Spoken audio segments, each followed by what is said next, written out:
Jour 17. Saint. Notre mot de Noël du jour est « saint ». Dans son cantique magnifique qu'elle a chanté alors que le Saint-Esprit l'avait rendue enceinte de Jésus, Marie a prononcé cette parole remarquable. « Voici, désormais toutes les générations me diront heureuse, parce que le Tout-Puissant a fait de grandes choses pour moi. Son nom est saint. » Que voulait dire Marie en déclarant que le nom du Dieu Tout-Puissant était saint? L'Ancien Testament est rempli de textes qui parlent de la sainteté de Dieu. Seul Dieu est saint à la perfection. Sa sainteté est incomparable. Elle exprime la gloire, la perfection, la toute-puissance, la majesté. Elle inspire donc la crainte, car comment peut-on s'approcher d'un être aussi pur, aussi parfait? Lorsque Moïse a fait l'expérience de la sainteté de Dieu en recevant les 10 commandements, ce fut dans un tonnerre et un feu effrayant. L'auteur de la lettre aux Hébreux, au chapitre 12, dit aux chrétiens juifs ceci. « Vous ne vous êtes pas approchés d'une montagne qu'on pouvait toucher et qui était embrasée par le feu, ni de l'obscurité, ni des ténèbres, ni de la tempête, ni du retentissement de la trompette, ni du bruit des paroles. Ce bruit était tel que ceux qui l'ont entendu ont refusé qu'il leur soit adressé un mot de plus. Le spectacle était si terrifiant que Moïse a dit « Je suis épouvanté et tremblant de peur. » La sainteté de Dieu était terrifiante. De même, le prophète Ésaïe décrit sa vision de l'Éternel ainsi au chapitre 6 de son livre. Des séraphins se tenaient au-dessus de lui. Ils avaient chacun 6 ailes, 2 dont ils se couvraient le visage, 2 dont ils se couvraient les pieds, et 2 dont ils se servaient pour voler.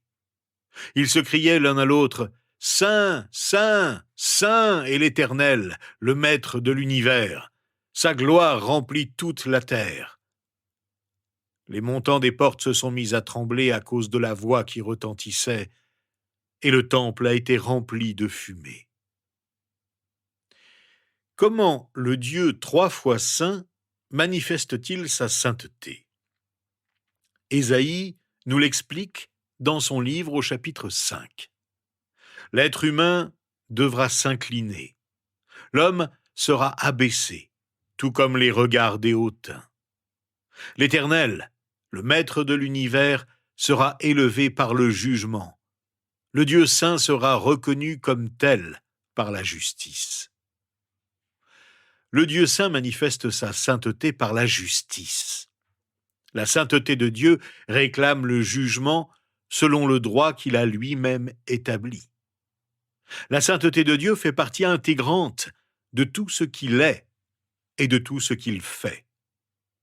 Sa puissance est une puissance sainte. Son amour est un amour saint. Sa sagesse est une sagesse sainte. La sainteté n'est pas un aspect de la personnalité de Dieu. C'est une caractéristique de son être tout entier. Le Dieu saint d'Israël est aussi le Dieu saint des chrétiens. Nous avons accès au Père grâce à l'œuvre de Jésus-Christ en notre faveur. Mais c'est pour affirmer sa sainteté et réclamer notre entière consécration à lui pour devenir de plus en plus saint.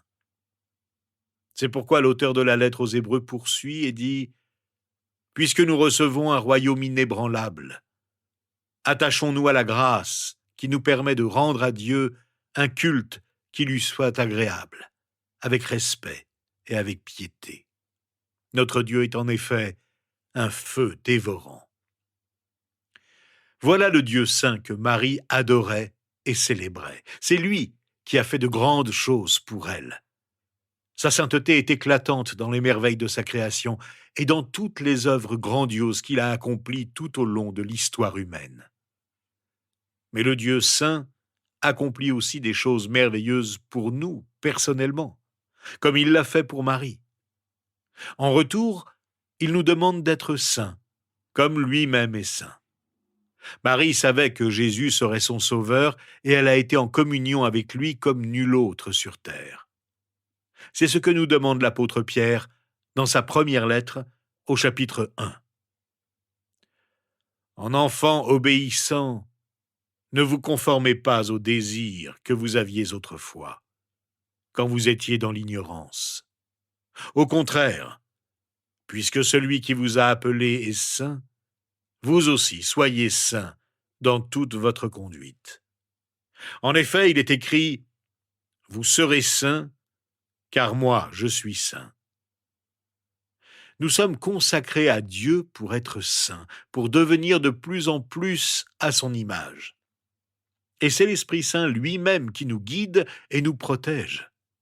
Laissons-le donc agir en nous, sans l'attrister, pour qu'il continue de nous transformer afin que nous soyons toujours plus proches de lui. Prions ensemble. Seigneur notre Dieu, c'est avec reconnaissance que nous nous rappelons toutes les merveilles que tu as accomplies pour nous, pour toutes les fois où tu es intervenu dans nos vies. Tu ne nous as pas épargné les difficultés et les épreuves, et tu ne l'as pas fait non plus pour ceux qui t'ont suivi toute leur vie, comme Marie, la mère de notre Seigneur Jésus. Mais tu as toujours été à nos côtés, et tu nous as aidés à surmonter nos épreuves. Merci parce que tu nous as délivrés des forces du mal, parce que le diable n'a aucun pouvoir sur nous lorsque nous marchons dans tes voies. Pardonne nos manquements et remets-nous sur le droit chemin quand nous nous en écartons. Car nous voulons devenir de plus en plus saints, de plus en plus conformes à Jésus-Christ. Et c'est en son nom que nous te le demandons. Amen.